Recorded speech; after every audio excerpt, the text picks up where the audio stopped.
Does anybody see that it's running? For some reason here it doesn't give any. Yeah, it's okay. All right. So this is the Sunday meeting for UK. It's 4 in the afternoon here in Thailand. Laurent is joining us from here. And in fact, Laurent is about 20 miles.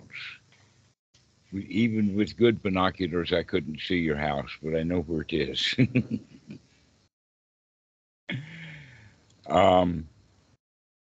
So, Kat, you were asking about the Great 40, and you mentioned it in the sense of an old talk that was given to Paul. What did you get out of that? What was your question?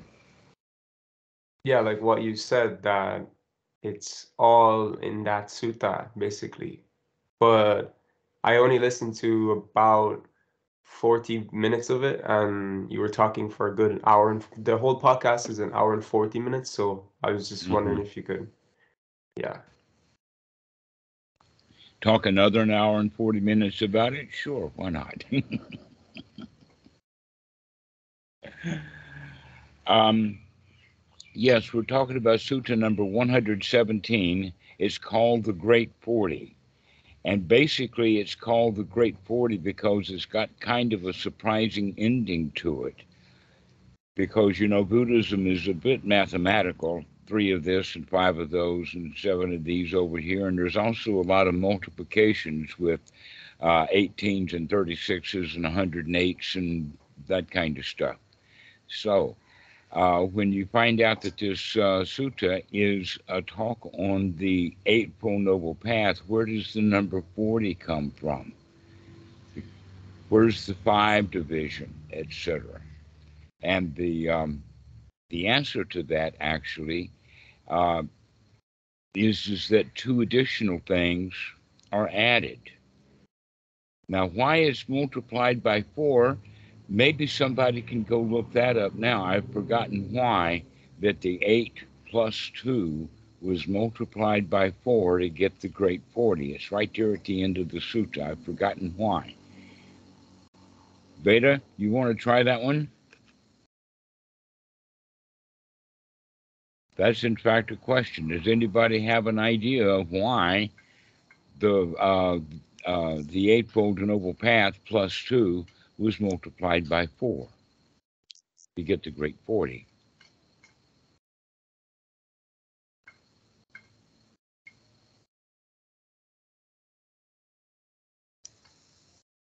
So while you guys are researching that, we'll go ahead and start talking about the fact that this sutta actually speaks about the Eightfold Noble Path from a completely noble perspective, and for that reason is not introduced the way that it is in other suttas. And that mostly the Eightfold Noble Path, well, hello, Jerry. Hello, everybody. I Uh, so, the Eightfold Noble Path is introduced in many places and many occasions, and in fact, there's quite a lot about it in Sutta number 44, in specifically where it's introduced as Sila, Samadhi, Panya. That the Eightfold Noble Path is broken into the 3 groups of Sila, Samadhi, Panya. And yet, in this sutta, it's introduced and explained as Panya, Samadhi, Sila. So you could say then that the ordinary Eightfold Path would be Sila, Samadhi, Panya. And I'll explain that. And then the Noble Path is Panya, Samadhi, Sila. Okay, how does that work? Well, it works like this, that when we all start off in Buddhism, we all start off ignorant. And that's especially true with little kids who were born into a Buddhist society. And that By the way, we're trying to create a society here. We got to get those kids to behave themselves. We can't just let them go wild and let them figure out what's right and wrong on their own. They'll be mostly dead before that happens. I'll kill one or two of them myself. So we got to give them some rules. And that's why the Sila always starts first on a ordinary level. And we pack up quite a lot of rules in our lifetime until it becomes quite a package. Sila Vata Paramasa is what the Buddha calls it, in the sense of attachments and clingings to all the rules that we have learned. And when we go to ordain at a Buddhist wat, they're going to give us a whole lot more rules to get started with. And so it seems like that the rules wind up always being the structure, like the scaffolding that is put up before a building is put up. But once the building is constructed, we don't need the scaffolding anymore. But we got to start someplace. If we're going to build a high wall, we got to get up high to get there to get so that we can build it. And so we have to put this scaffolding in place. But also the scaffolding and the way it's structured defines what the building is going to look like.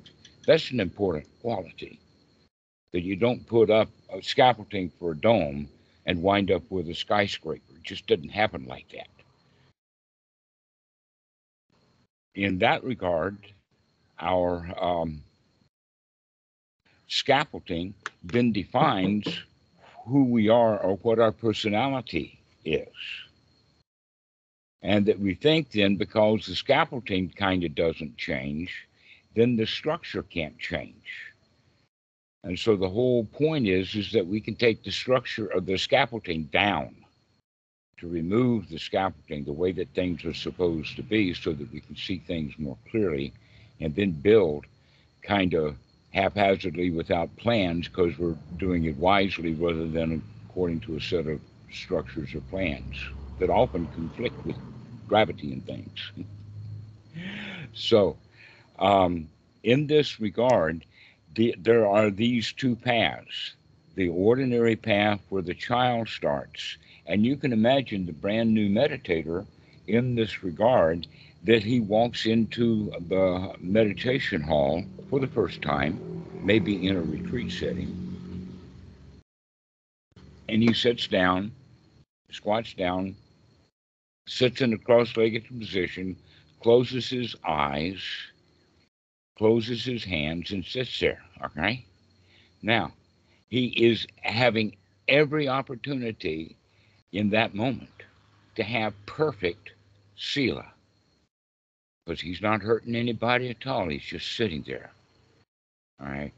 But the idea about time is that, oh, you've got to be perfect little goody two-shoes for years and years before you're going to get anywhere with the Dhamma. You've got to have a whole lot of perfect sila for a whole lot of time.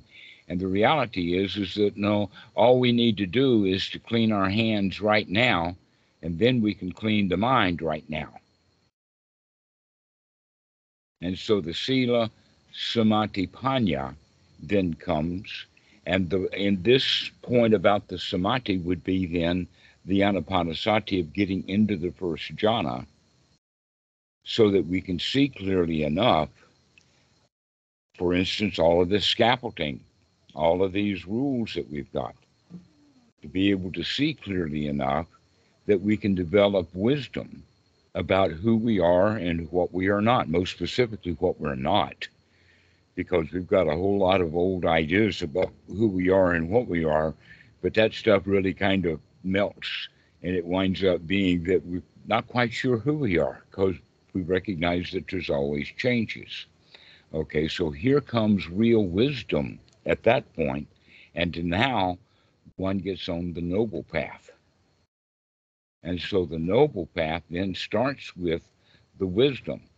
The investigation fact is first. Here is where right view comes first. On the noble path, right view comes first. In fact, you can't even be on the noble path without already having developed right noble view. So one of the little jokes I tell is the student says, "You've already got right view. You called me. If you hadn't called me, I wouldn't be sure. But now that you called me, dead certain you've already got enough right view, right noble view to get started." Huh, what did I do when I hit? Oh, somebody's done something, or did I do that? Yeah, I did it accidentally. Sorry, I thought it was only for my computer. All right. So let's put This that is back. nice. All right. I'm So sorry. no problem at all. It's just hard to see people when it's in that tiny little framework. So, um, yes, we were talking about that transition period that goes between the ordinary person through their development into the wisdom. And then that's where the nobility comes in. Now, in another sutta, in fact, it describes this a little bit further. It's Sutta number 2, the Sabha Asava Sutta, where it talks a whole lot about what is, what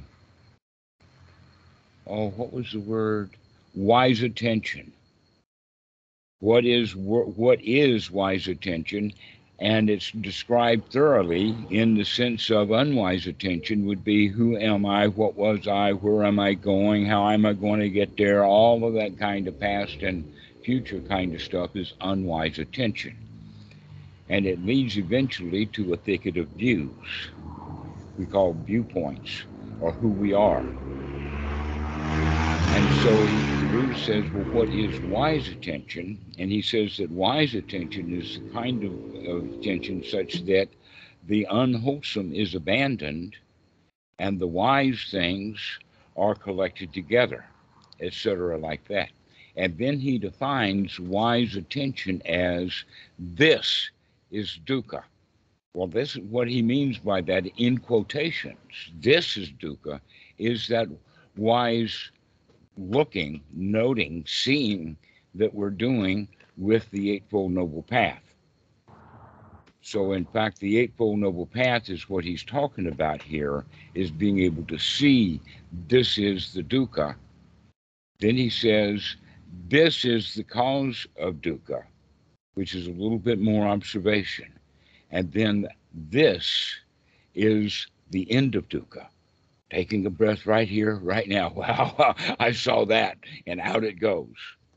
And then this is the path, which is the Eightfold Noble Path. So these two suttas go hand in hand in the sense of this practice. And then it says, when one sees with wise attention, this is suffering, this is the reason why I'm doing it, this is the end of the suffering, and this is the way through that, then one gives rise then to the finish of the personality view. We begin to see through that personality, we begin to see that we're not fixed.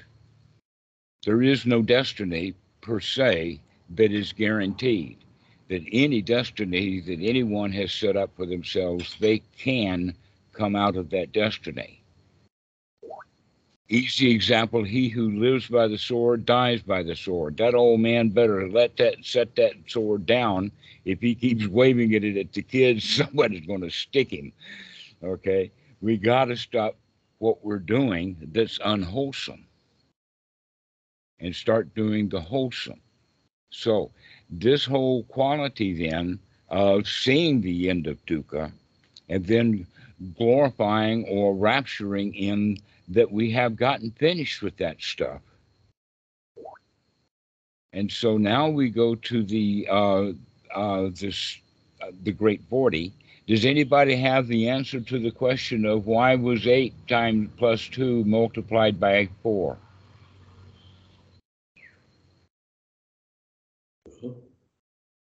Thomas, did you find that? Yeah, I think so. It seems it adds also right knowledge and right deliverance, and also wrong knowledge and wrong deliverance. Right. Those are the plus 2. Exactly. Right knowledge. Right noble knowledge is in fact the knowledge that I'm talking about. What is that? This is suffering. This is the cause of suffering. This is the end of suffering, and this is the path to the end of suffering. All right, that's the right to knowledge. And the right deliverance then is do something about it. Make a change. Set that stuff down. Stop carrying it around as if you cared about it. Okay, so those are the two. But the question is, why was that two not why that those two are added, because obviously that's the whole point of the Eightfold Noble Path, is to add these two extra elements to it. My question is, why was it multiplied times 4? It's right there in the sutra, probably right within the paragraph that you were already quoting. Yes, it says 20 factors in the wholesome side and 20 in the unwholesome, but I only see 10 in each side, so I'm not sure. Okay, well, there's a start, okay?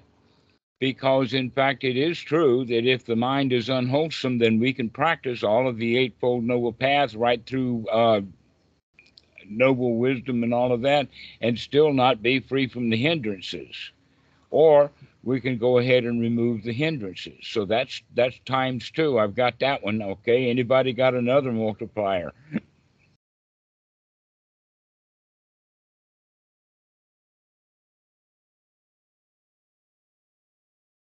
Nobody's got it yet. Okay, well, I'll let you guys go looking for it.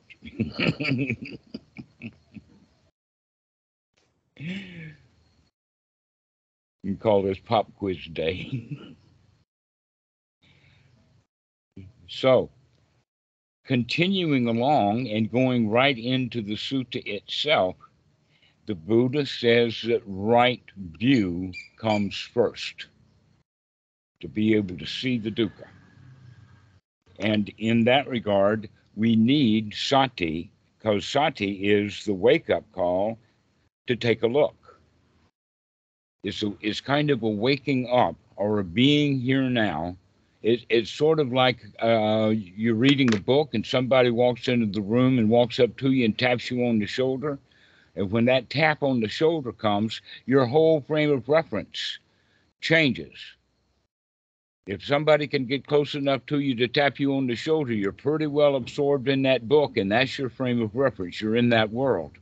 But when they tap you on the shoulder, you come back to the real world. Has that ever happened to anybody? Gary, has that happened? Jerry, sorry, has that happened to you? Is it somebody gets you attention and you just refocus your whole existence right then and there? I wouldn't have thought I'd refocus my whole existence, no. Well, the thoughts, I mean, what you're paying attention to, before you were in the book and now you're in a chair and somebody's behind you and here you are. So this is it's almost like in the fact of waking up out of sleep. Here's a question for you. What's the very first thing that you note when you wake up in the morning? How do you know that you're awake? When you wake up, what does that mean?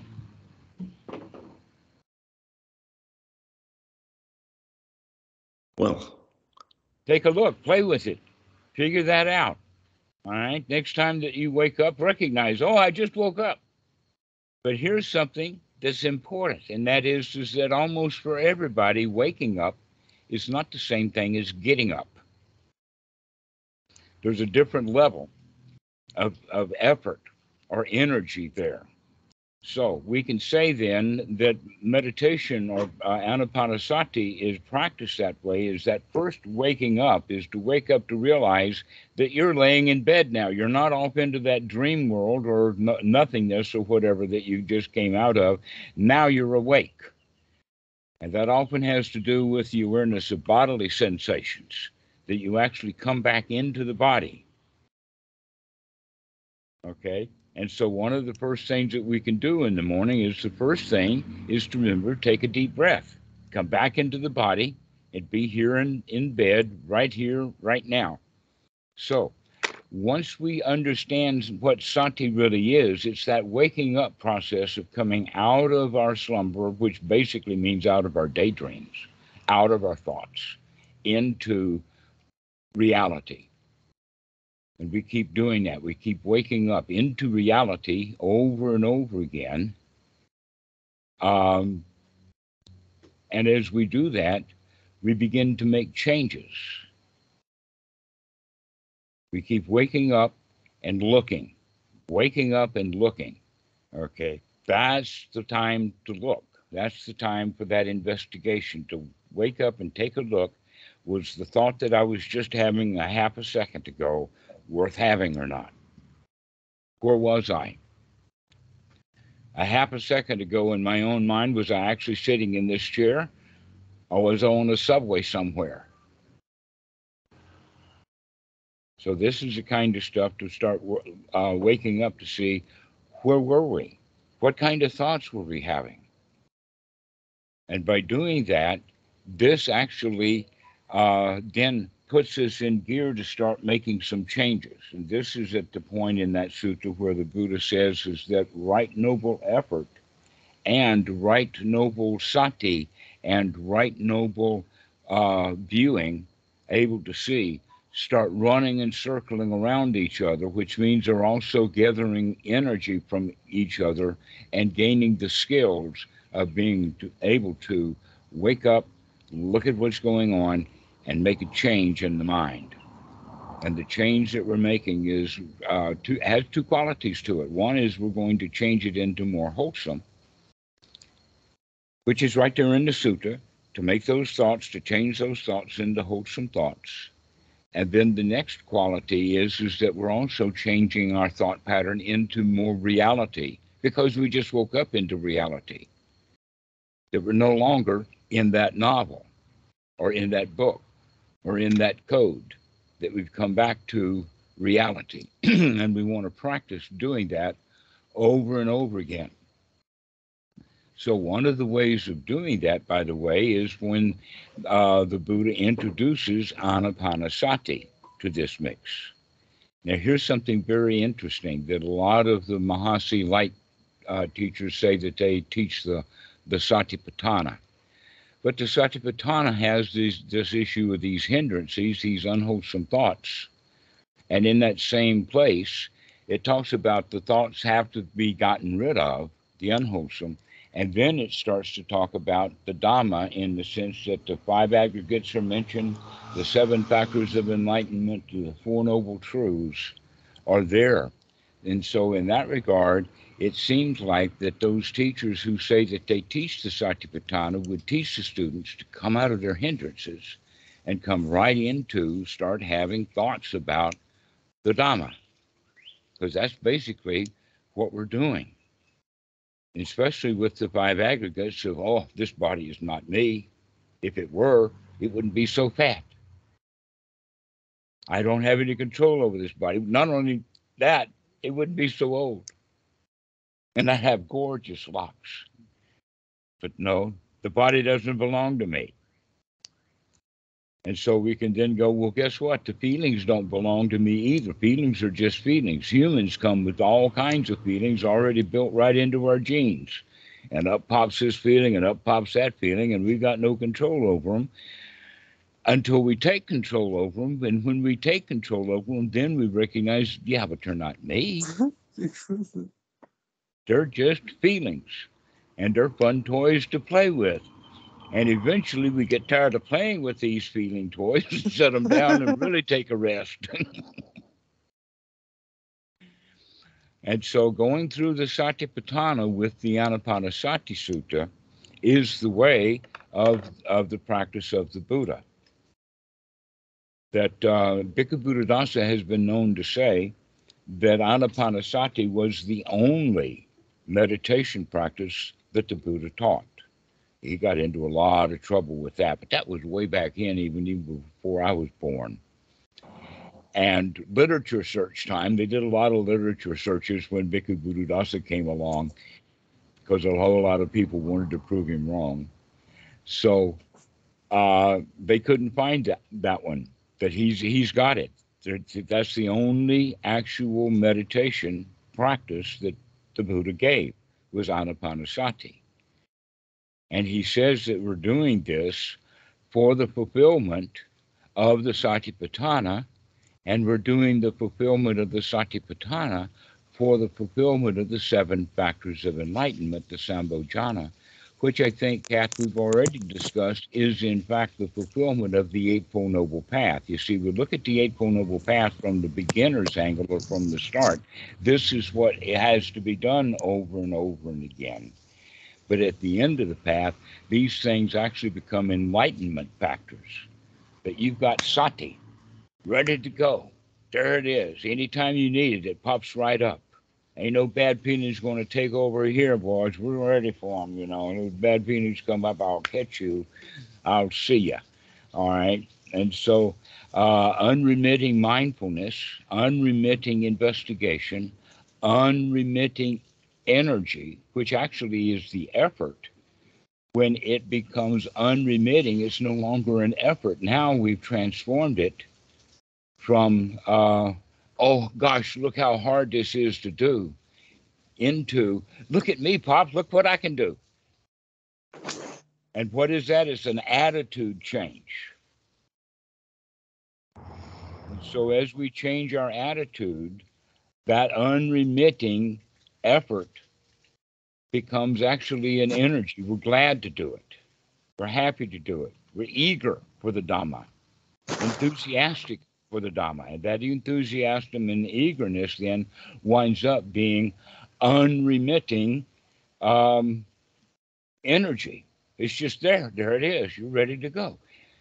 It's almost like a jack in the box. You know, that guy that you put into the coil and turn the crank and sing the little song. And then when it gets to the right place, out pops Jack. Right? You know, it's got a monkey in there, and you turn the crank and out pops Jack. Okay, so this is what we're talking about. It's almost like that we built up our effort to the point that we're almost spring loaded for the Dhamma. That's an interesting one. Okay, we're spring loaded for the Dhamma, and we're ready to go. Okay, and that backing up with that is also the unremitting joy, the piti sukha, and also the quietness, the relaxation that eventually melts then into opeko, which means you can handle anything. And with that, then the unification of mind. So that unification of mind point is where the Eightfold Noble Path and the 7 factors of enlightenment conjoin completely, because that's the object of the Eightfold Noble Path, is to have the mind in a state of unification, where we're not arguing with ourselves, we're not doubtful, we're not telling lies, we don't want anything. No doubts, no worries, no flurries, everything is cool. That's kind of state of mind, is the unification of the mind. And this is what we practice then, the right sati, then right investigation, looking, and then the right effort, combined with the next one, which is sama sankappa, which is actually the change of our attitude from being a loser or being a victim or being in a state of confusion or hard work or hindrances of any kind. You see, the only kind of way that a hindrance can apply is to a victim. Hindrances don't apply to a champion. He throws them off.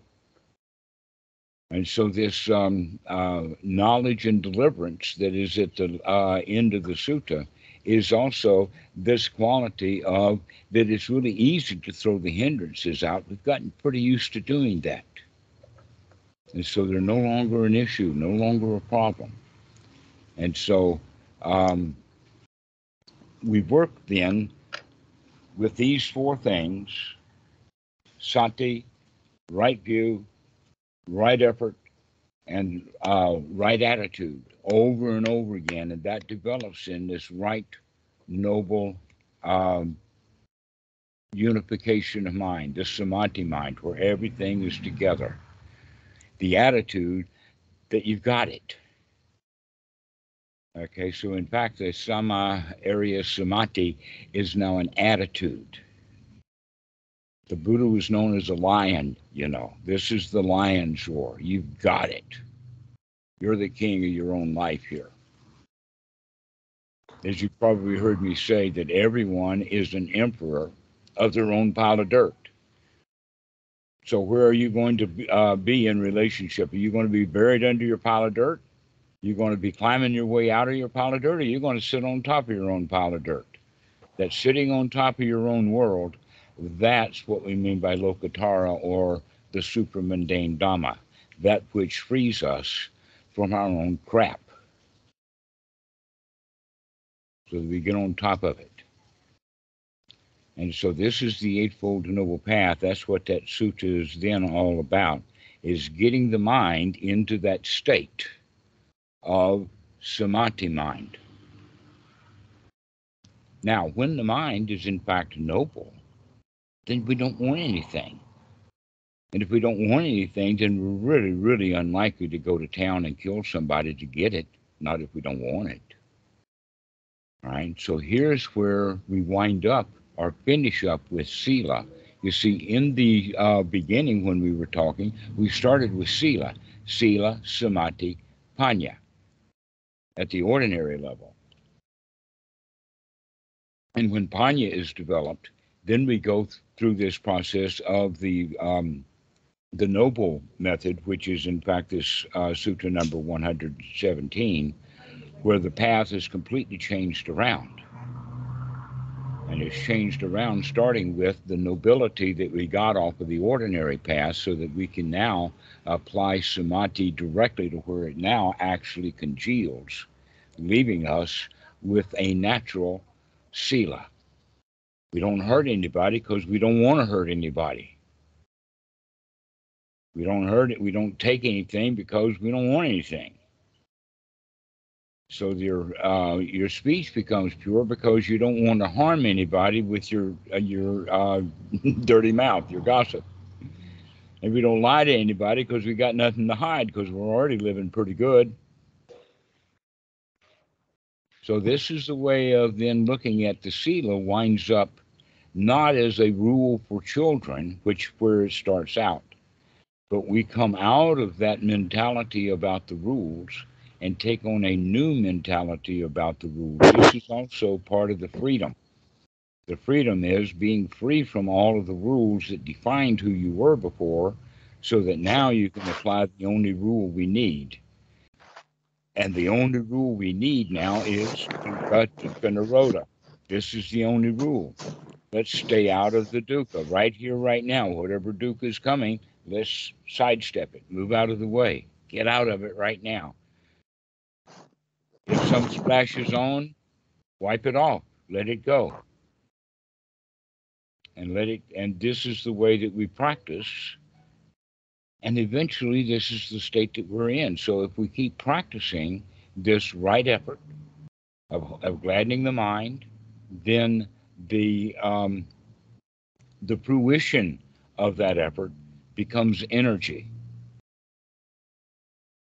The same is true with the sati, that the sati we keep putting in sati, and then the actual sati at the end is unremitting, that you keep coming back. You don't get lost in the space between your ears.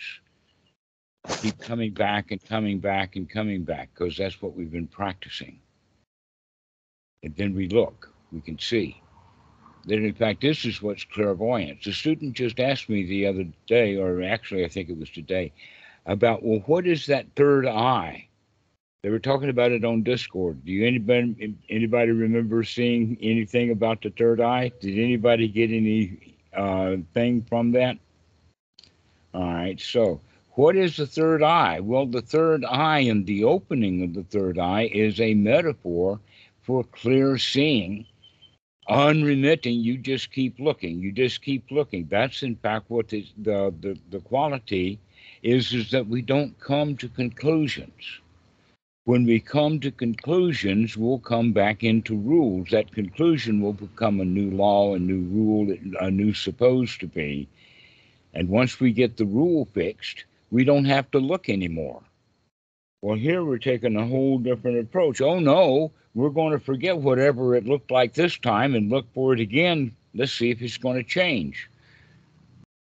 And in fact, it took them many, many centuries to do enough mapping of the geometry of the motion of the planets before they could come up with any solid formulas. And even then, they needed to fix them.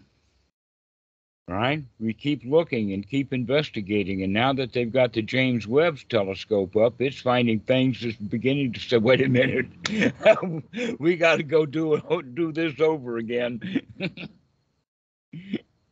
Because by our predictions, you should not have galaxies that good that far away. So that's basically what they're talking about.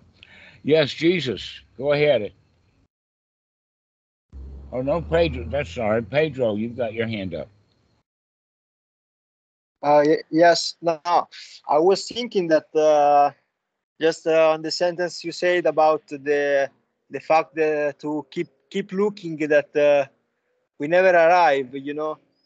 I noticed the tendency in my mind that, you know, everything that I see, I think, or every sensation, here comes the little voice that, oh, there must be this, must be that. Like there is a critic ready for really everything that happens. It's actually funny to look at this thing, you know, because when I get the habit to throw out everything, these little things is like you know, like a pinpoint that pinpoints everything, you know. Oh, happens these things. It must be this for this reason, you know. There's always this kind of voice ready to critique everything that that happens in my mind or that I see, hear, smell, or touch, or feel. It's Yes. really funny to look at this. Yeah, it's a lot of fun to start watching all of this is happening there. You reminded me, I've forgotten his name, but there's an old Mahayana teacher that's got the book where it talks about that every moment is like sea foam. They keep the bubbles keep popping. And then more sea foam comes, and then the little bubbles keep popping. That's actually the reality of the situation. As this moment arises and passes away, and arises and passing away, everything is new. Kimasito, good to see you, my friend. Glad you joined.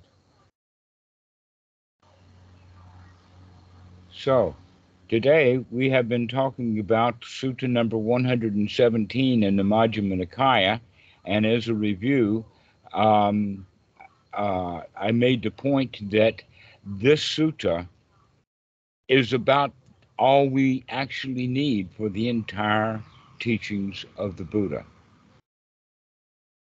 And that a lot of the Buddhism is ordinary in the sense that it starts with sila, samadhi, panya.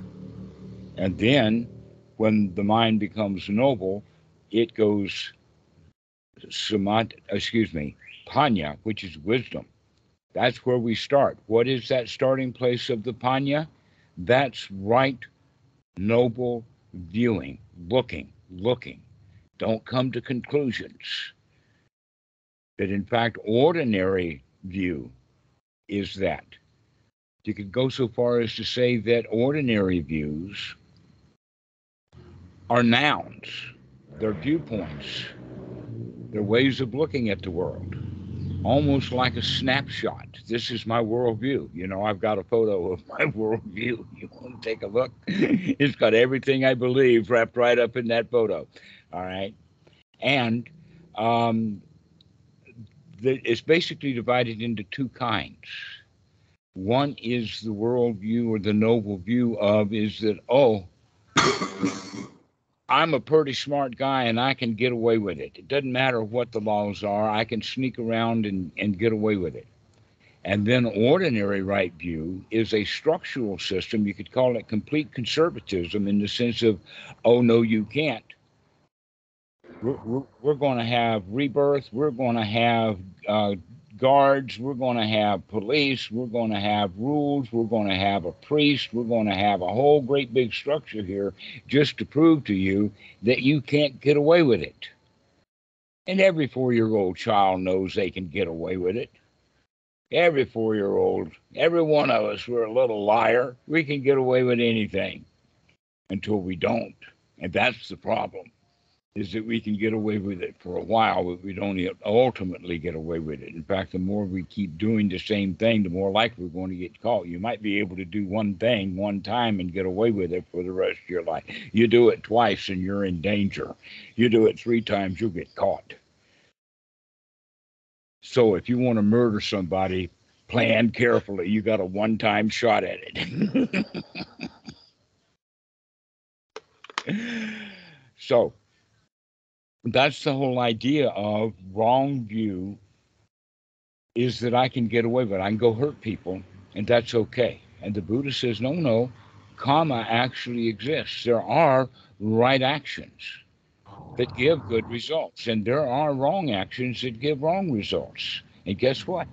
That's right there in the mind. Let's start making that change right here in the mind.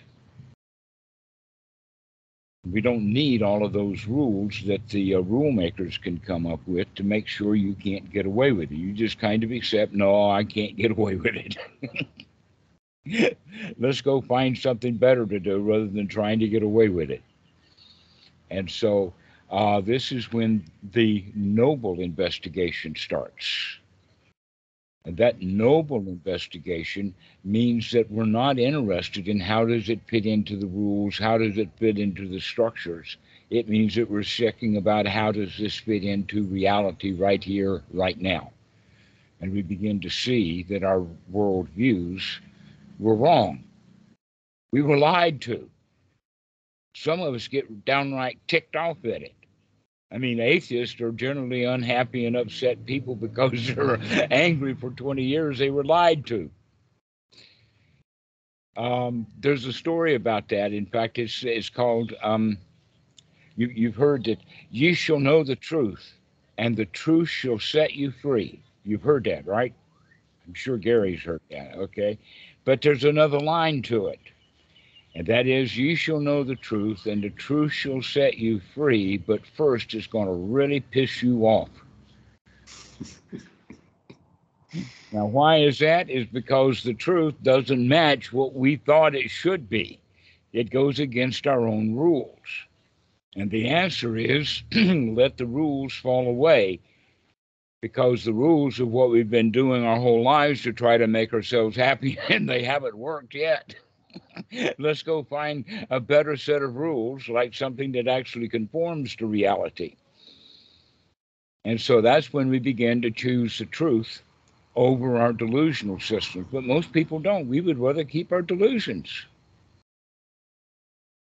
Once somebody votes for a certain party, they want to continue to vote for that certain same party, because if they change their vote next time, that proves to them inside their own mind they were wrong the first time. And people don't like to be wrong. So they don't change their vote, even though deep in their heart they know that this is a really stupid candidate. I should not be voting for him. But I did last time, and so I got to do it this time. That's some kind of rules that people have. So in this process of using the Eightfold Noble Path, we work at the thought level rather than at the action level. That by the time that we're ready for action, it's too late. That we need to really look at what we're thinking so that we can change it at the thought level. That in fact, you can think of it like this, that thinking and feeling lead to speech. Speech then leads to action. Action then leads to habits, and habits lead to destiny. And the only way that we can change our destiny is by changing our thoughts and our feelings. And so that's where the Buddhist practice is change our thoughts and our feelings, and we do it when we see what a mess they are right now. So there is where we practice with that panya, samadhi, sila. Breaking it down into that order then brings about that wisdom of, or the knowledge that brings on deliverance. The Buddha has actually got several sutras where knowledge and deliverance are a pair.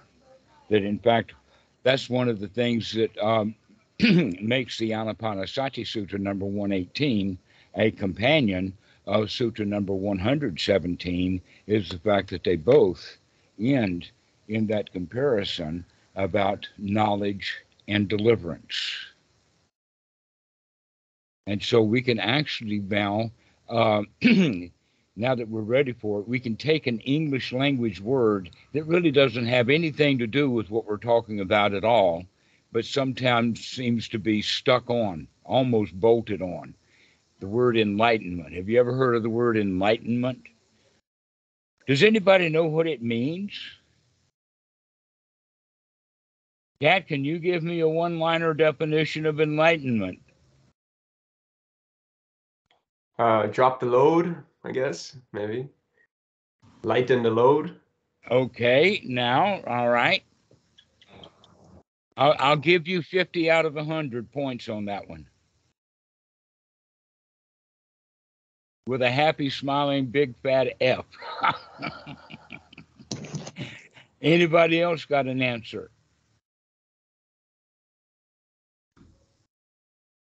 Okay. The answer is, in fact, both. You said one without the other. Okay, so you have light at the end of the tunnel. You have daylight, the dawn. You have spread some light on it. In other words, the knowledge part is light. You start looking, you see. You need some light to do that. So enlightenment means let's put some light on the subject. Let's look. Let's gain that knowledge. And then the other definition of light is not heavy. Lighten up. Set it down.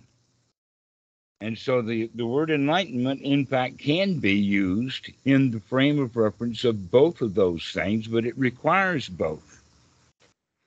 That most of the people all over the world have been practicing from various religions and whatever like that, only the deliverance part, and not looking for the knowledge. This is what Christianity is all about. Oh, don't bother to figure out what's going on. Just go kiss Jesus' ring, and he'll deliver you. All right? They're trying to make an easy way out. But the hard work is figuring out how to break out of your own prison. Breaking out of the prison is actually fairly easy work, one shovelful of dirt at a time. But finding a way out of the prison, or finding out what you need to do to dig your way out of the prison, getting the shovels and all of that kind of stuff, that's the most work. And so we have both of these qualities. That knowledge and deliverance is what we get. And look at how much deliverance we got. For one thing, we're already delivered from wanting stuff that we don't have. Before, that was quite painful. How many of you have ever wanted something that you never got? Yeah. In fact, we spend quite a lot of time wanting things that we don't have in that moment. And we might eventually get it. Then it becomes valuable, and now we got to take care of it. And then we actually shed a tear and cry when we lose it. But it feels really good to not want anything. Bhikkhu Buddhadasa talks about it, by the way, in his book on happiness and hunger, where he says that there's two kinds of happiness. The kind of happiness is the fulfillment of your hunger. You want something, you get it, and then you feel better because you got it, at least for a little while. But the real happiness is being free from the hunger, that I don't want anything. I didn't need to get fulfilled to get satisfied. I'm already satisfied. And so this is what we begin to practice, is being already satisfied. That's what we mean by having a wholesome thought. A wholesome thought is actually a satisfying, satisfactory thought. An unwholesome thought is when we find something wrong with it that needs to be fixed. And so all we have to do is just look on the bright side. In fact, where is the bright side? That where the light is, you shine the light on it. So that's enlightenment, is when we're taking a look. And then we can drop the load, which makes us light in another way.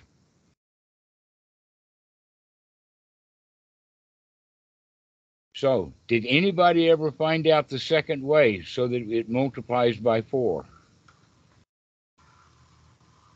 Nobody did. Huh?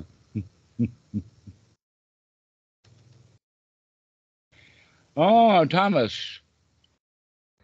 I'm not sure I understood it, but if I understood it, I think it is because, for example, it says that right knowledge causes the absence of wrong knowledge, so that will be the multiplication by 2, and also I suppose wrong knowledge implies the absence of right knowledge, so that's the I think that's what I've understood, but it may be wrong.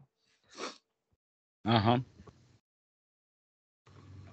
The distinctions, as far as I remember, are too subtle to actually figure out and remember, and I think that it has to do with the problem of translations. But I was wondering if anybody could, in fact, come right out and give me the straight answer. Nobody has been able to do that. Now, to me, it seems that because it mentions 10 factors, and 10 are positive, 10 are 10 are wholesome, 10 are unwholesome. And then it also talks it only talks about the wholesome ones, but it mentions that with every wholesome one there is also the absence of the unwholesome one. And I suppose that implies too that for every unwholesome one there is the absence of the wholesome. So maybe you can get 40 that way, but I wouldn't bet on that. I will accept that. And the reason that I would accept that then is because this is one of the secret teachings of the Buddha about start looking for what's not there. This is a quality that we begin. I mean, we spend so much time with observing and looking and discerning, etc., like that. But there's another quiet side to it, and that's the sunyata, the emptiness. Start looking at what's not there. And a way to do that is start looking for the fear that you don't have anymore.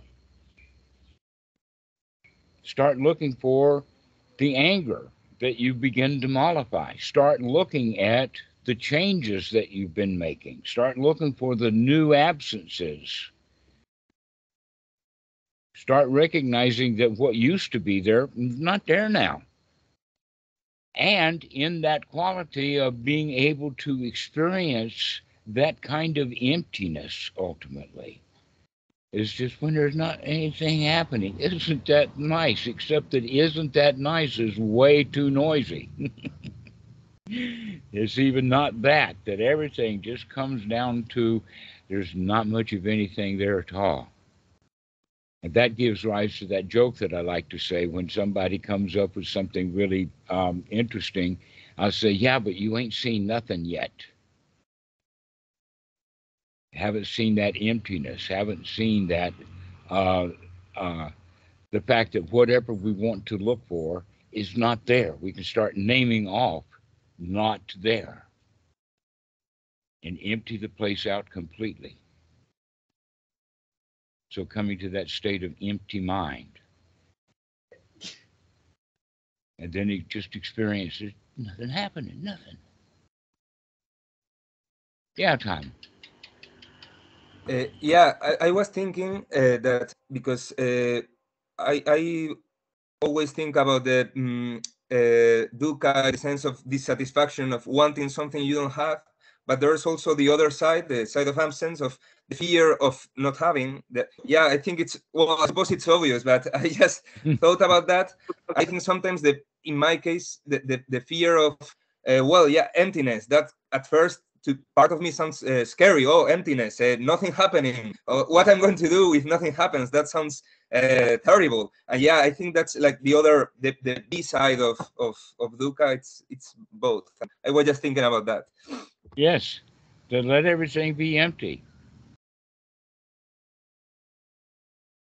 Pedro, you got your hand up.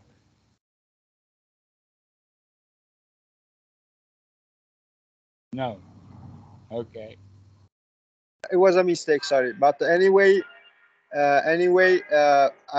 very appreciate this point about the empty side of things, because it's really a new kind of sensation, a new kind of experience when, in fact, when you are emptying the thing, you usually look at what remains in your life. And looking at the space you created is really a whole different experience, actually. Yes. That's quite amazing. It begins to happen when you begin to go around and recognize that, hey, what used to be here is not here anymore. There's an emptiness to it now, a spaciousness. Things begin to open up, a freedom, a manu. It's almost like that we've been living our lives in a crowded room, and all of a sudden the room is not nearly as crowded as it used to be, and I don't bump into things the way that I used to. A whole lot of stuff is missing here,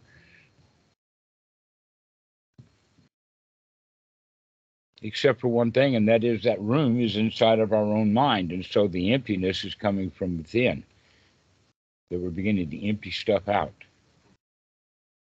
a lot of the past. And we can say it like this is something that we can clean up for a lot of people about the past. That when we talk about the past, we can think of it as completely event oriented, or we can think of it as emotionally laden, event oriented. And an example of that, um, everybody here, I assume, drives a car. Okay, you don't drive a car, you'll have to imagine. Maybe you've ridden a bicycle. Okay, uh, so we can use a bicycle. In fact, I guess everybody here has ridden a bicycle.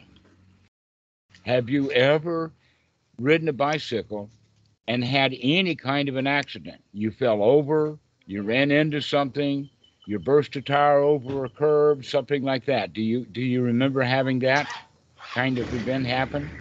Okay. But that was a small, small part of the amount of riding that you did, and yet you've forgotten most of the bicycle riding, but you do remember the accidents. Why is this? Well, it's the way that the mind is geared. It's built that way. We wind up remembering a whole lot of the stuff in the past with an emotional burden.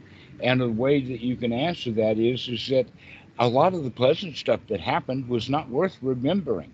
But the dangerous stuff that happened, that was worth remembering. It might save my life next time. Okay, so then we begin to create a whole lot of false positives. We have a whole lot more mental accidents than we actually need to have. We create those things because that's the way that the mind works. We would rather remember an accident than remember the easy part. Another example, little Johnny's writing on the wall with his crayons and mom comes into the room. If she comes in and says, "Oh, that's beautiful art, Johnny, let's get you an art set." But no, she'll come in and says, "Oh, the landlord, oh, the wall, the painting, and all of that, you shouldn't do that." And now little Johnny is going to remember that. And he won't even remember the beautiful paint job that he put up, the crayons. No, he's going to remember mom giving him a hard time about doing it. So this is the way the mind works, and we remember the crap because we have that delusion that remembering the crap is going to help me someday, and it winds up being such a burden to carry around. All the little things that could help you, but don't, but we keep remembering them. So when we can get that the state of mind to where we're empty, we can throw all of that, let us say, self-preservation mechanism stuff out. We don't need it. We made it. We're here alive. We're not in danger right now. So let's not have those kind of memories. And we can begin to relish on the fact that not much is happening, that we can get into the emptiness. But we do that also through the sensory input.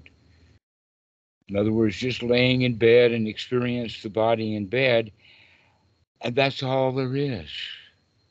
Just the breathing in and out and the laying here and in the dark, and nothing is happening and everything is okay. What an empty, empty, beautiful moment. And so this is the way that we begin to practice, is begin to find that empty space where there's nothing going on.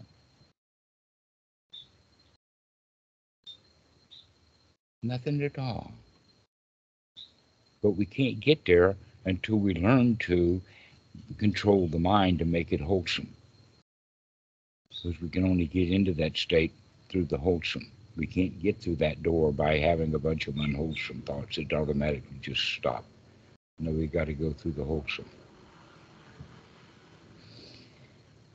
And so we've been dancing around that sutta, number 117 today. Actually, we've covered all the most important points. Does anybody have any questions? Pedro, you got your hand up.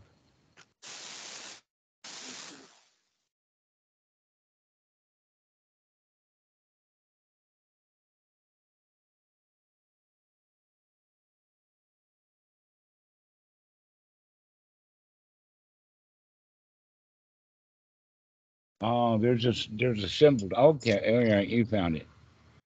Kat, do you have anything to say?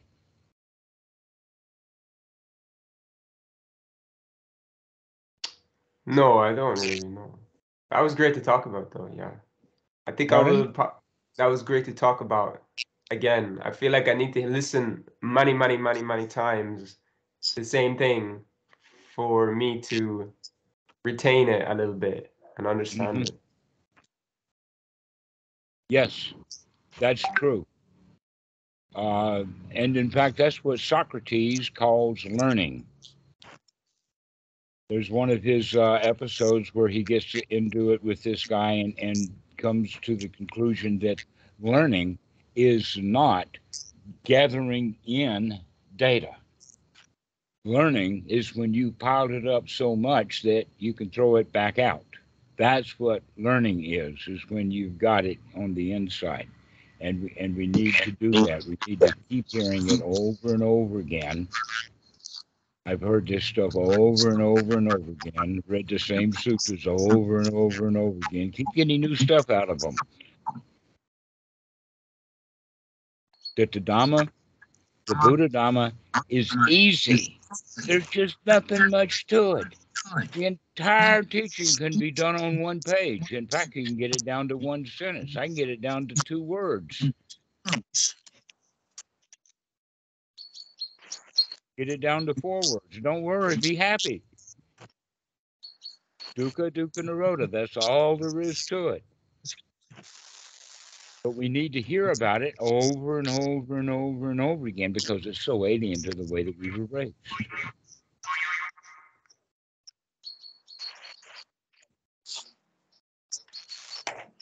Here's an example of that. A mud pot that has been used to crush, let us say, very hot chili peppers, maybe mixed with garlic. And after you crush those chili peppers in there, you can't just reuse that clay bowl, pestle and mortar. You can't just reuse it. Even though you clean all of those chilies out, there's still a lot of chilies in there. I know, I've been to Thailand. And they can clean and wipe and clean and take all of those chilies out, and there's nothing left, and wash it again and put soap in it, and then they make you sometime in there, and it is so hot and spicy that you can't eat it. And that's because there was still that stuff that was still left inside the bowl, even though we've cleaned it. And so that's a good example of we have to keep cleaning. The taste of those chilies are going to be there, even though you've cleaned out the mind, it's still in there. But eventually we can clean it out enough. And so this is the repetition. We need to hear the Dhamma over and over and over again. We become actually thirsty to hear it over and over and over again. This is actually part of the path, is to get thirsty for hearing the Dhamma. So that everybody likes to hear the Dhamma. Yes, Veda, go ahead.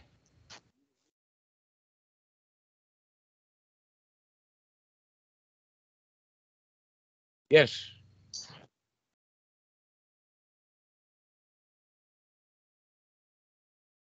Laurent, you got your hand up too. Yes, I wanted to say it's funny how sometimes, even though you know that clinging is going to lead to dukkha, sometimes when I feel fear about the future or something like that, I will get into planning, trying to figure out a way of how to make this thing stay or whatever. And yeah, there's also some kind of experimentation, right?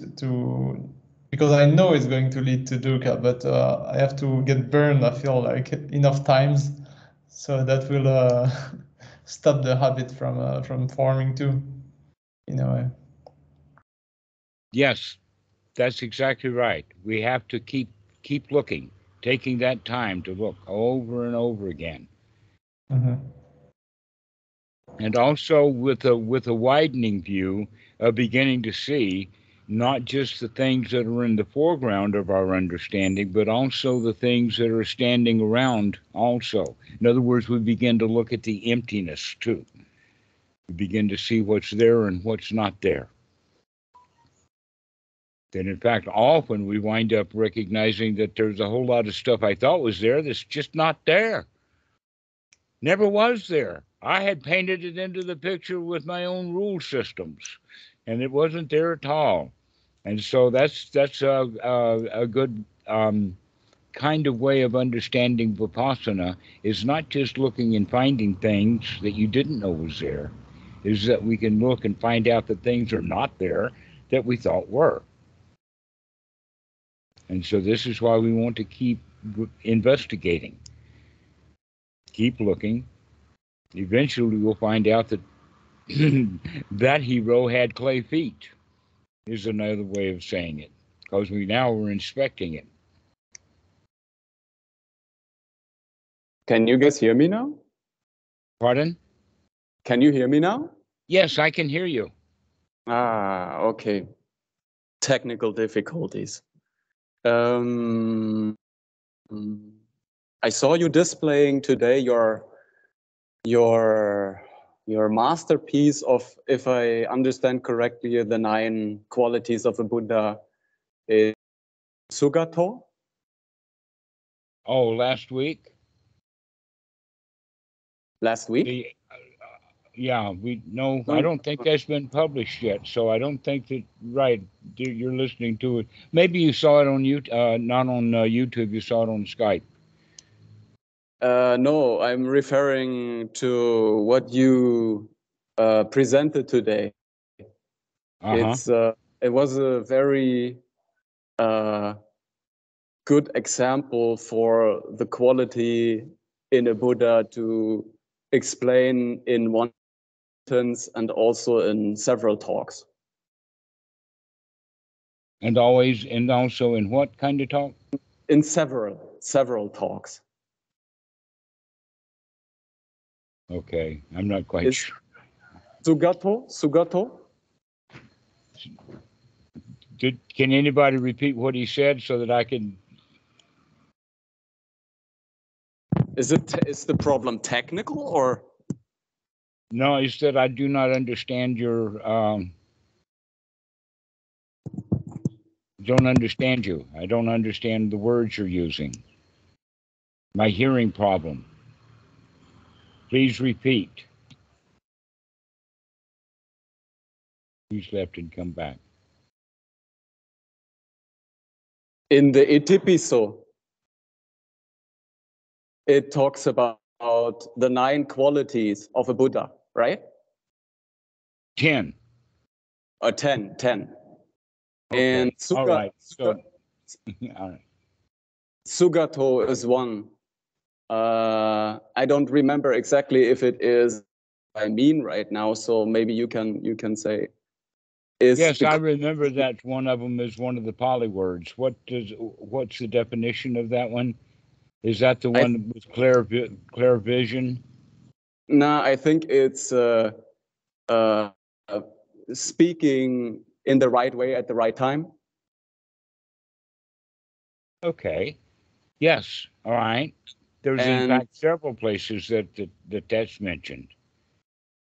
and you display today, because in the Itipiso, it's not only speaking at the right time at the right place, it's also the way you, if you're able to formulate it short or long, and you did both today. Mm-hmm. So I found that to be a good example of that. I'm glad you noticed that.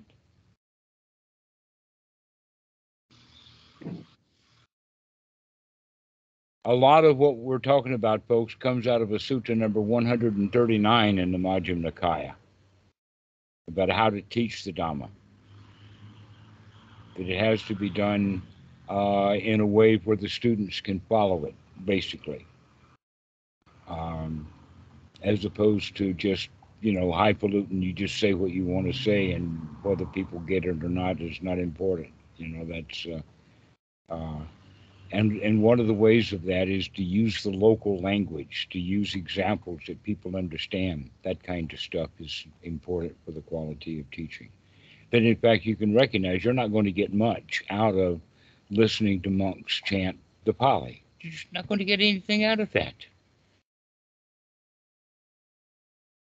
But the monks will, if they know the Pali. Ethos, pathos, and logos.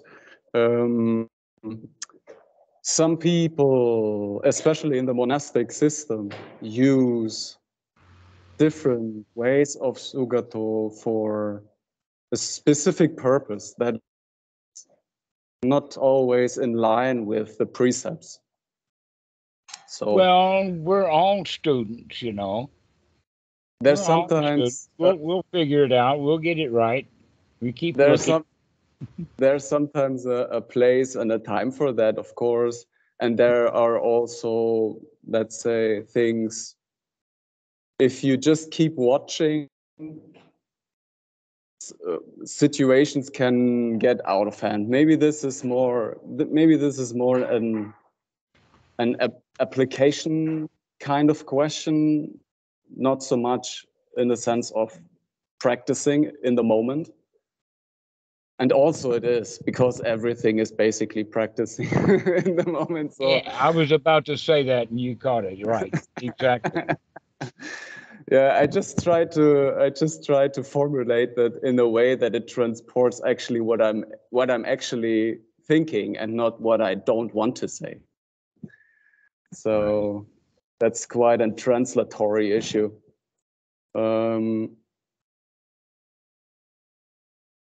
If nothing works, if nothing gets a wholesome response out of someone, then they basically are left to their dukkha best. Well, that's their choice. And if you accept their choices, that's their choice, then you can keep your sukha. But if you really want them to grin up, or to grin up, and they don't do it, then in fact it reminds me of a story. Uncle Remus was very famous in the you know about that, with this movie The Song of the South and that kind of stuff. Okay, so there's Brer Rabbit, Brer Fox, and Brer Bear.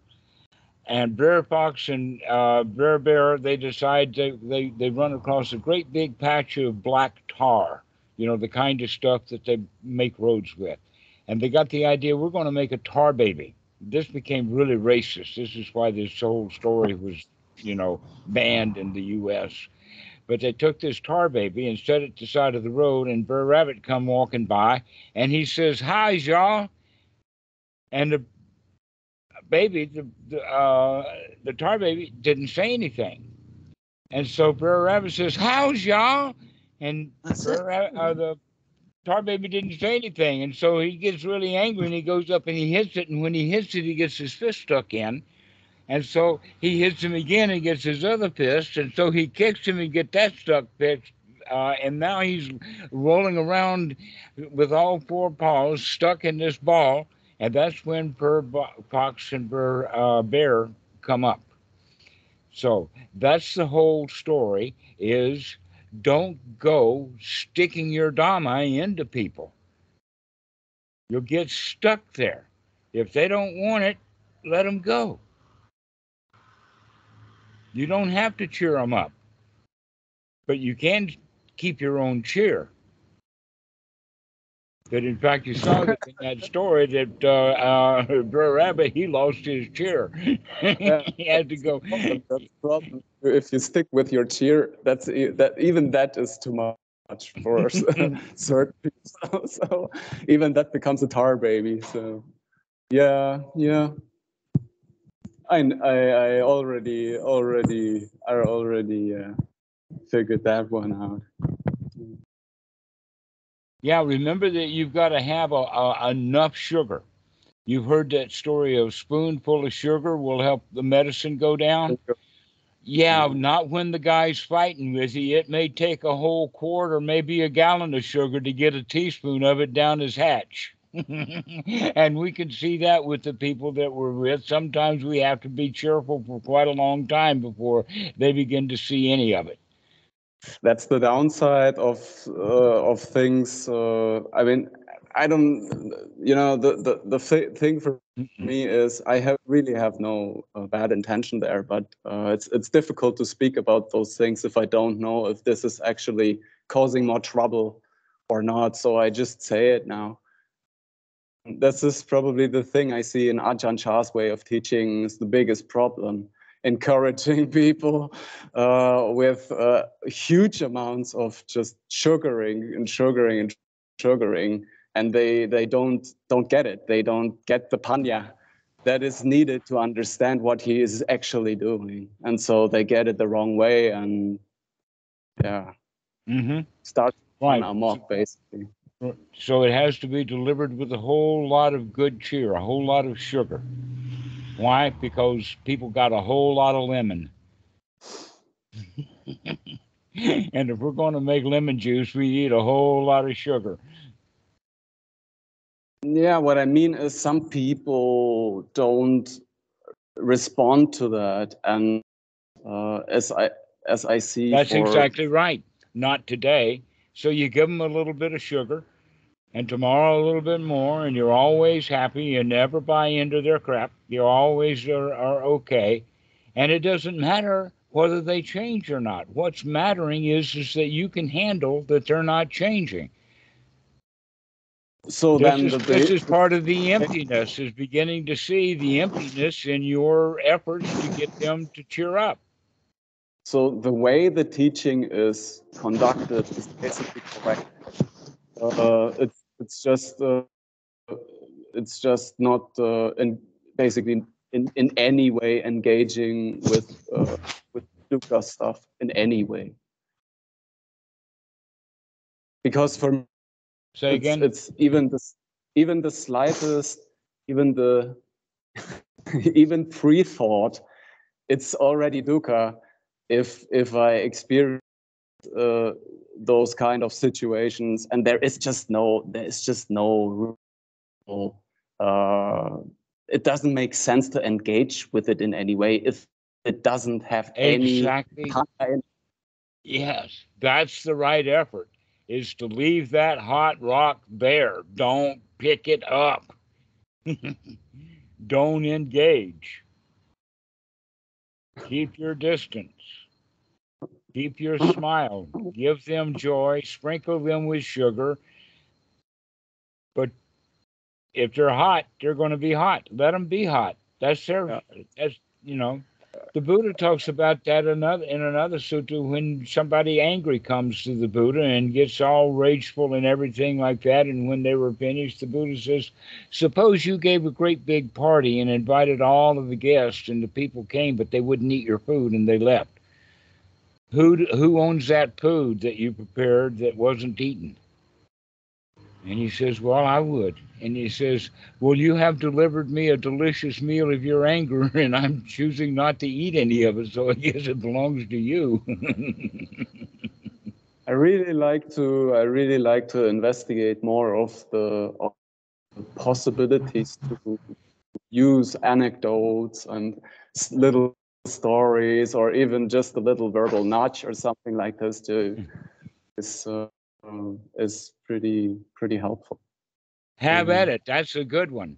You can actually change the circumstances, take the Buddha out of it, and have an old man sitting in a tree or something. I don't care. But it's correct that whoever is angry, if you don't buy into it, then it belongs to them.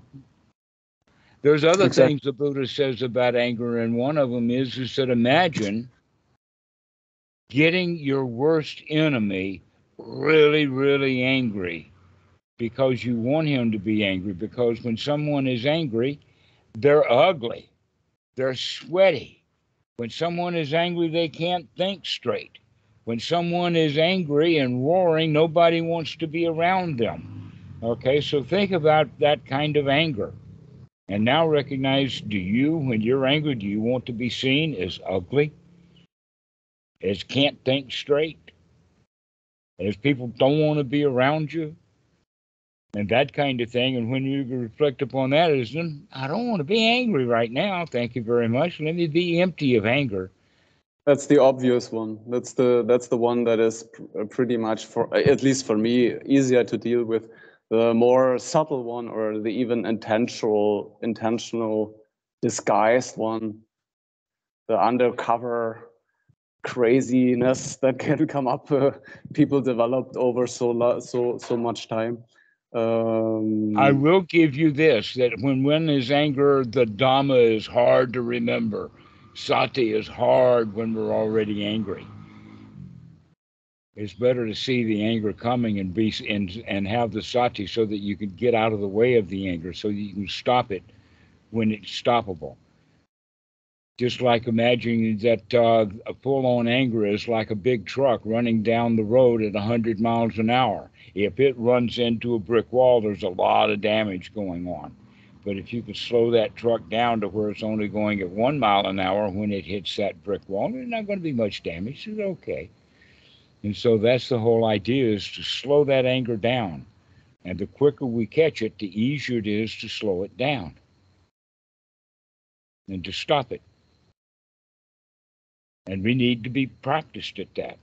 And the only way that I know how to practice it is by getting angry. So go around and hit your thumb with a hammer, or, stumble around in the woods and fall, and then get angry at yourself, and then come out of that anger. Don't practice this when you're around other people that's got consequences. You want to be empty of other people, and then just go get angry, just with the intention of being able to stop it. So right place, right time, from the lowest to the highest way of using it.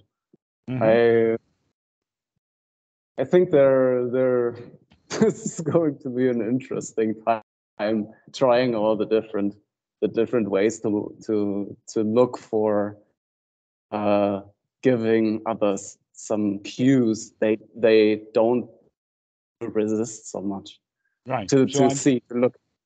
So I'm giving you permission actually to make anger a new toy to play with.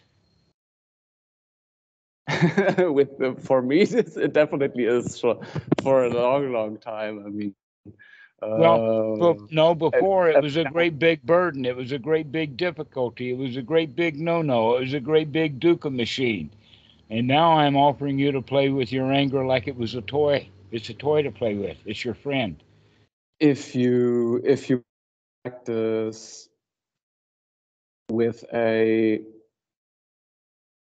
mind that is not filled with the appropriate ways to deal with anger or any other of the hindrances.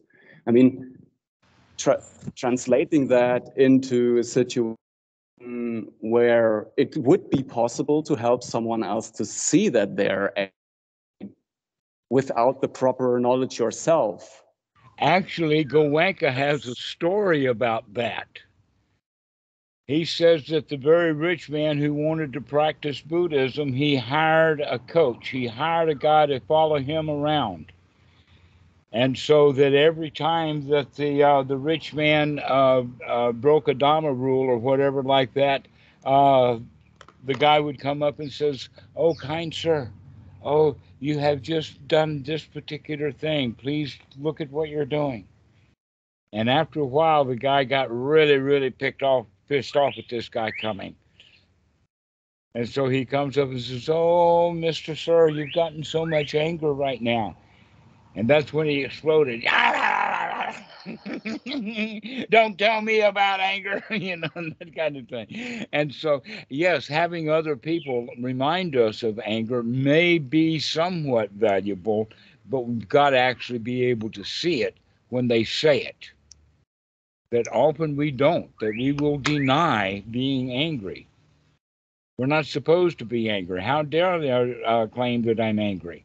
Yeah, I'm about to punch this guy that I've got by the collar, but I'm not angry.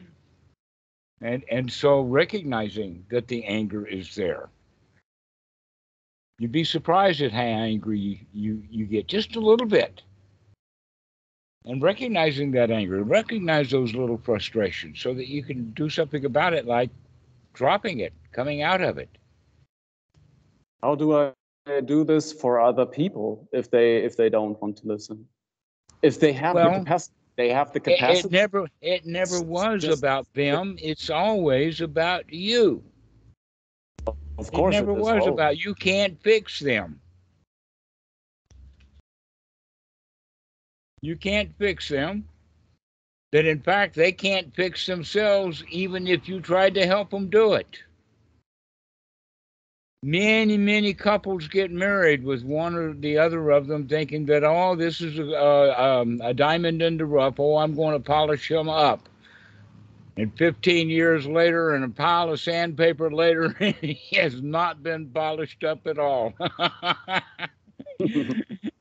Okay? So we can't change others. It's hard enough for an individual to be able to see what he's doing on his own and make a change and fix it himself. This is why the teaching of the Buddha, especially the second noble truth, is so hard. Yeah, it's not so much about wanting them to change. It's more like in a playful way, making the situation more approachable, more helpful. I don't really know how to express this in English, because English is not my native language. I know, but that's all right. Never mind. Start again. Never mind. Keep looking. It works. You know it works. You've done it a lot, Beta. You can do this. Of course. Of course you can. Okay. And it's a very simple exercise. You've already been doing it. You can do it again. If this is your last answer, I'll leave it with that, but I will bother you with this again. Never mind. Start again. You're right. We can do this again. That's what it's all about, is getting in good practice and recognizing that we are doing it. We can do this. Of course. Thomas, you got your hand up. Yeah, I was just thinking about the other side of the you can't help anyone. You can't actually make force your Dharma or whatever onto anyone else. But the other side is that no one else can either actually help you make you change, but also can't hurt you, make you be sad, suffer, if you don't actually do it yourself too. So I think, because obviously it happens to me too, it's so easy to say, oh no, there must be some way to make this person change and improve and be happier. But we also feel, I can't help but being hurt by others. And no, others can't actually hurt you. You hurt yourself. And you can't help others, but others have to help themselves. So it's interesting to see that the both sides of it. You can, that's it. Yes, we can't fix other people at all, especially if they don't want to be fixed. That often it's hard for us to fix ourselves, especially when we ourselves don't want to be fixed. We're all like that. And in fact, that's part of the beauty of being able to help other people. Is the only reason that I can help anybody is by pointing out that I've done this. This is, that's all there is to it. And so we go from that way. But if you don't want my help, there's nothing that, there's a lot of jokes about, you can lead a horse to water, but you can't make him drink. You can lead a human to knowledge, but you can't make him think. Maybe I just say that. Maybe this drops a penny or something. Yeah, you can't make people think. You can't make them look and see, but you can give them a big smile.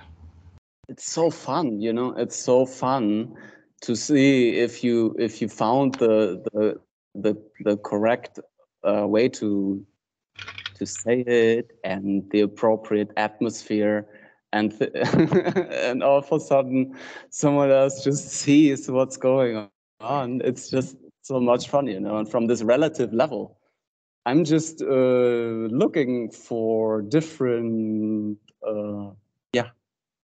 I don't know this English word. Never mind. It's okay. Just yeah, it's totally fine.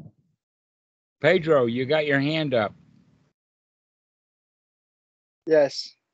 I would like to say that sometimes when you are with someone that knows a lot about the Dharma, it seems so far away. But when you are far from him, actually the Dharma becomes very, very near. Like it's the nearest thing you have all the time. Right. There's your breath right there. You got to take this next breath. Yeah, exactly.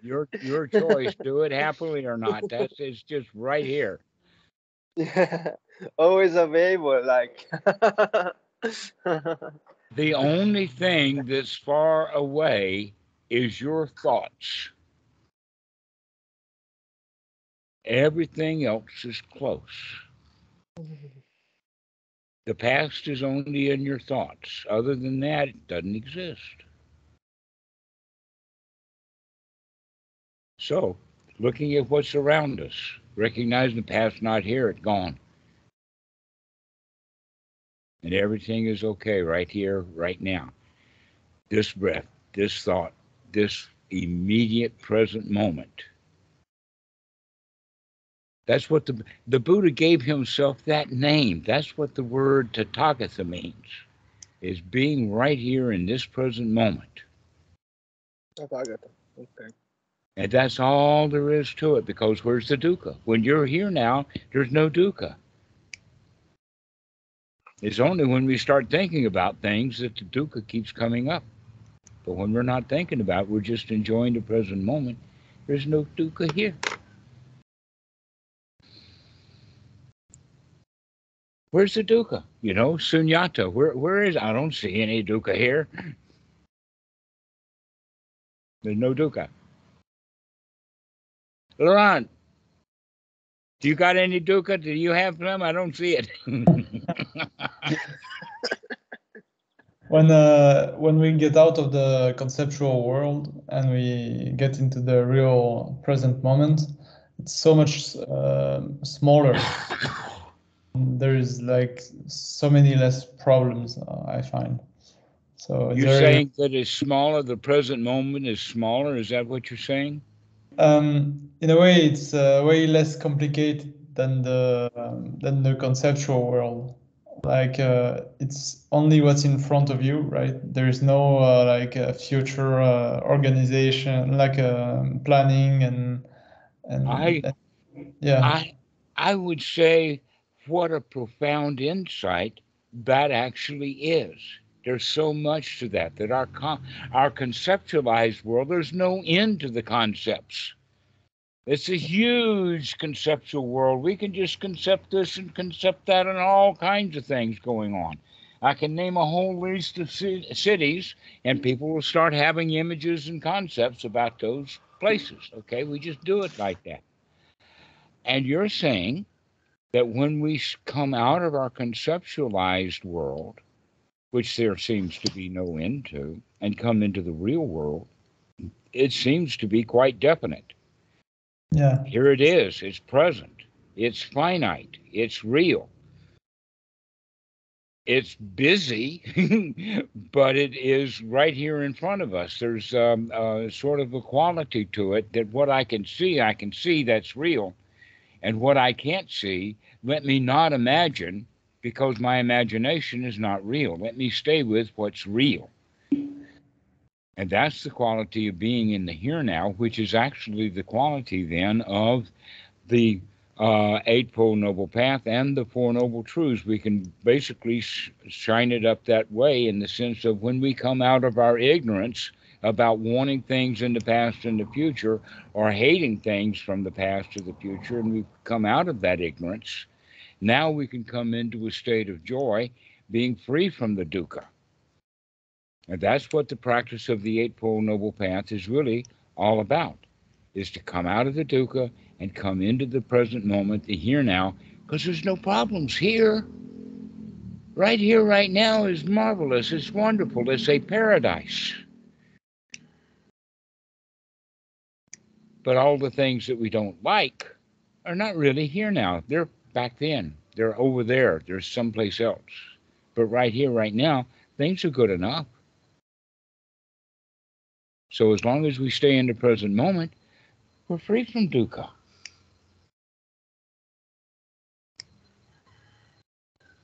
That's all there is to it. It's so easy that, in fact, Veda, you can't even get angry at someone in the present moment. We always get angry from something that happened in the past.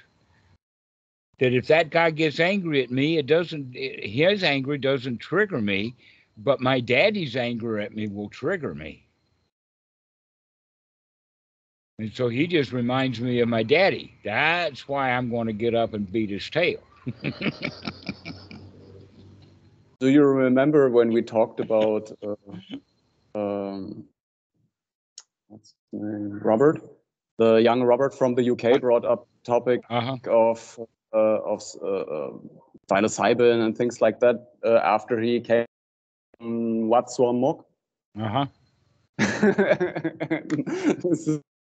This is kind of a similar situation, but he just left the conversation because he wanted to share friendship, and nobody of us really listened to what he was talking about.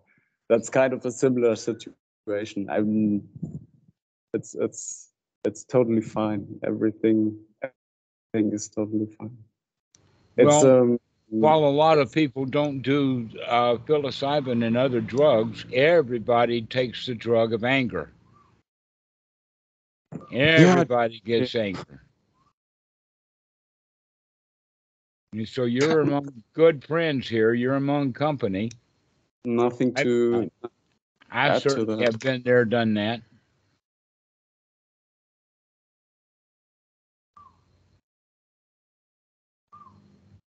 So there's no problem with getting angry. What's problematic is not watching it, letting it fly, letting it go, harming somebody. That's what's wrong with it.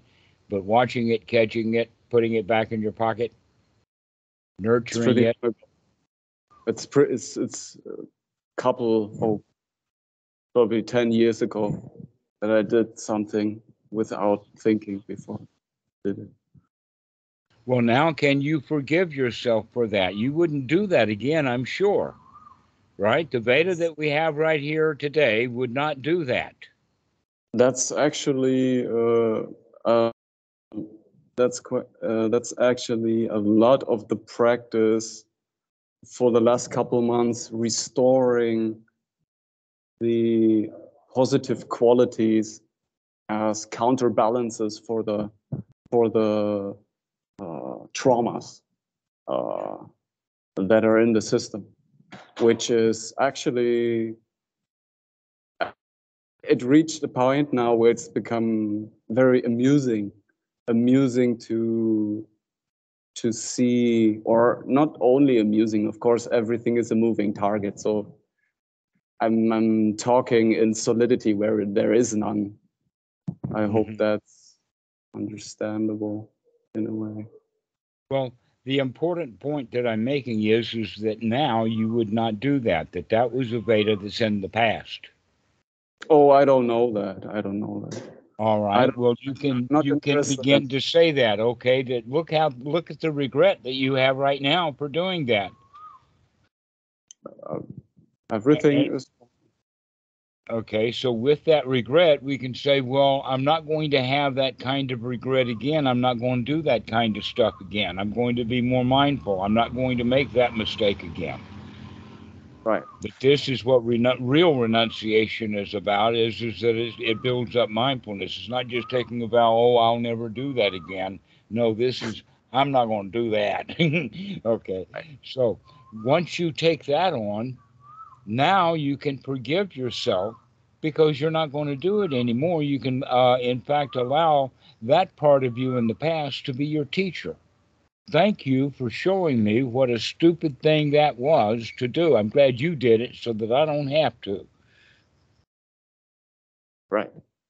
Okay, and make friends with that past person because that's not who you are anymore. Sort of forgive him for screwing up. Will do. That you're all right now. That whatever you did 10 years ago, at least you survived, and here you are. Yeah, it's kind of Things the same fine thing now. with me. With me with the cigarettes. You know that I'm trying to stop since I've started, and still, fuck, I, I I get up and I smoke that cigarette. But like I try to be more mindful every time. But wow, it's really a fucking battle, you know. Aha, I see that. I see that. Okay, so that's what you can say. What word did you do? Did you use something like fucking bastard? Is that what you said? A fucking battle. Okay. So you can say, aha, I see you joyfully, Mm, rather than hating that I see you. quality in you. That we learn to Yeah. accept who we are happily. Mm. Knowing that if I can catch that dude in his act, I can put a stop to him. But if I want to ignore him because I don't like him because it's not me, then I can, in fact, do it again. But when I make the point, oh, I'm not going to do that anymore, and I'm going to watch to make sure that I don't, then I can be okay that I'm not going to do it again, so I can forgive myself for having done it in the past. That in fact, there's a place in the Bible where Jesus is talking about that, where the girl is about to get stoned, and all the guys, and he says, "He who has goes without sin casts the first stone," and nobody's willing to hit her. And he says, "Go and sin no more." Okay, so this is how we take those kind of regrets. We take those big things, that time that I got angry at the cop, that kind of stuff, and we say, I'm not going to do that anymore. And now we can forgive ourselves and go and not do that again. I'm going to go and I'm not going to do that kind of crap again. I will sin no more. So that's the kind of attitude that we develop. And that is what gives us ultimately the freedom.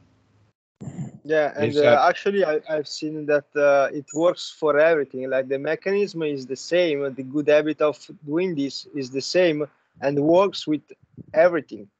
Like from anger to excessive food to hating the job to it having is right, unhealthy exactly. relationships. One size fits all occasions. That's exactly right. That's what makes the teaching of the Yeah. Buddha so downright simple. You don't have to tweak it for every occasion. It fits every time. Yes, Pedro, you're exactly right. One size fits all. All we have to do is look at what we're doing, recognize it's not good, and change. Yeah. And then congratulate ourselves for changing. So the Eightfold Noble Path is one size fits all occasions for all people, if we can remember.